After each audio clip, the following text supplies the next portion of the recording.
Las roturas de ligamento cruzado se diagnostican principalmente con dos factores. Uno es la historia clínica, que el paciente refiere haber tenido un accidente, una torsión de la rodilla,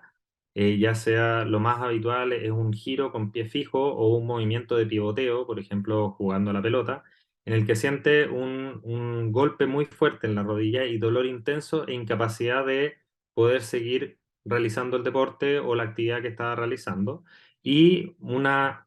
inflamación o hinchazón de la rodilla que se reproduce en el transcurso de una hora, o sea, es bastante rápido. Luego, el paciente, una vez que uno lo ve en su consulta o en la urgencia, el examen físico es el segundo factor importante. Uno debe encontrar que la rodilla primero, pues, en el caso más agudo, o sea, en casos muy recientes, debe estar muy hinchada, con mucho líquido dentro de la rodilla, que habitualmente es sangre por la rotura del ligamento, y debe encontrar frente a ciertos movimientos que uno realiza para evaluar la estabilidad de la rodilla, que se encuentra inestable en comparación a su lado sano. Cuando los pacientes consultan de manera más tardía, habitualmente el diagnóstico es un poco más fácil ya que está más deshinchado y es más fácil evaluar esa inestabilidad y se agrega en la historia de que el paciente tiene episodios de inestabilidad, siente que la rodilla se, entre comillas, desencaja o como que se le sale presentando dolor y dificultad para realizar sus actividades. Luego se confirma el diagnóstico con una resonancia magnética. En la resonancia magnética se puede ver que efectivamente el ligamento cruzado está roto en cualquiera de sus segmentos y también uno puede evaluar las lesiones que casi siempre están asociadas, alrededor de un 70% de los casos, hay lesiones de meniscos. ¿Ya? Entonces, habitualmente uno siempre ve, o en el 70% de los casos ve esta lesión compartida, el ligamento cruzado con menisco. Las complicaciones tienen que ver con esa inestabilidad que genera la falta del ligamento cruzado. Cuando un ligamento cruzado no está, la interacción entre el fémur y la tibia se hace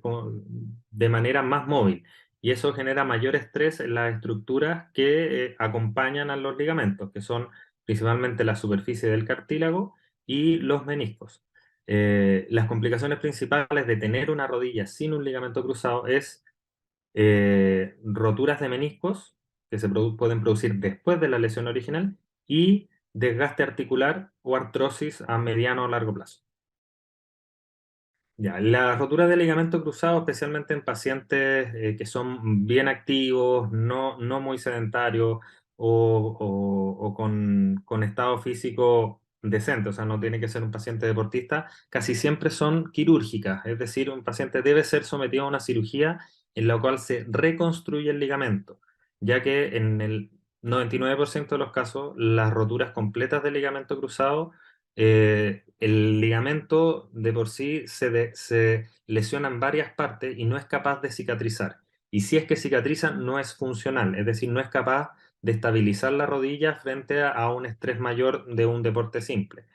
En pacientes que ya todavía no presentan un daño muy importante de la articulación, la indicación es una cirugía de reconstrucción del ligamento. Y eso también está justo en el grupo de pacientes que se lesiona el ligamento cruzado. Generalmente pacientes menores de 50, 60 años con rodillas relativamente sanas y una rotura del ligamento cruzado. O sea, 99% de los casos la cirugía es la opción. Sin embargo, pacientes más sedentarios con mayor sobrepeso que no sienten una rodilla tan inestable, pudiera ser de tratamiento conservador, en la cual uno, a través de una rehabilitación con kinesiología, mejora la estabilidad muscular para compensar un poquito la falta de la rodilla, del ligamento cruzado en la rodilla y podrían eventualmente llevar una vida sin actividad física que sea con una rodilla que no tenga episodios de inestabilidad y ni tampoco estas complicaciones que hablábamos antes.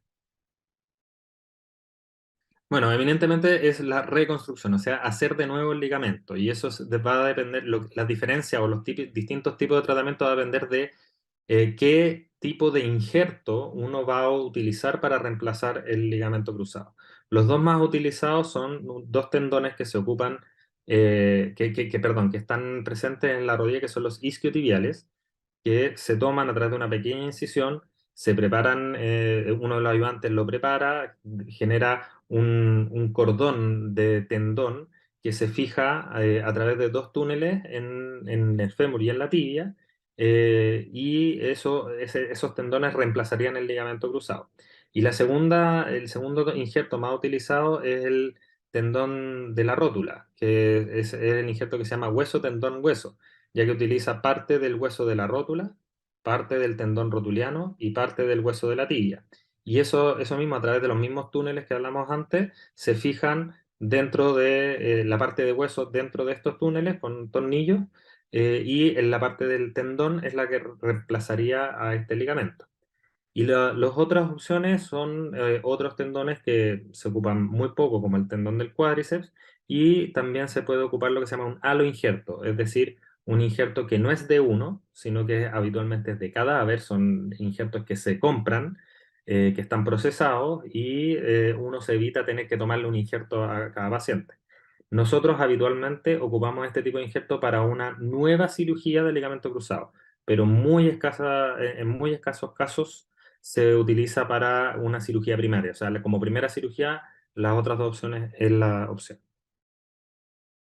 Para hacer la vida normal, habitualmente el paciente, si es que no requiere otro procedimiento de otra estructura, como los meniscos u otro ligamento, el paciente se encuentra caminando con bastones al día siguiente de la cirugía, con un retiro progresivo a las 2 o 3 semanas, haciendo una rehabilitación con kinesioterapia, funcionando bastante de manera normal en las actividades de la vida diaria al mes aproximadamente, pudiendo volver a trabajar entre 1 y 2 meses desde la cirugía.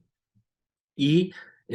para el retorno al deporte va a depender principalmente de la integración de este injerto nuevo o de ligamento nuevo a su rodilla. Y eso es un proceso biológico que tarda al menos 6 a 8 meses. Entonces, un paciente para volver a la actividad física va a requerir una rehabilitación en todo ese tiempo que vaya acompañando al proceso biológico natural de maduración de este injerto para que esté de una manera estable, que no tenga más riesgo de volver a romperse y que le permita hacer todas sus actividades físicas, deportivas, principalmente para, por ejemplo, para volver a deportes de contacto como el fútbol. Esos son como entre 6 a 8 meses como mínimo. Las recomendaciones son principalmente mantenerse en un peso adecuado, y para aquellas personas que hacen deportes de contacto, que son los de mayor riesgo, hacer una muy buena preparación física, no solamente ir y jugar un partido, sino que hacer preparación física más o menos constante, tener un nivel de actividad física persistente un par de veces a la semana, mantener una buena musculatura del músculo del cuádriceps,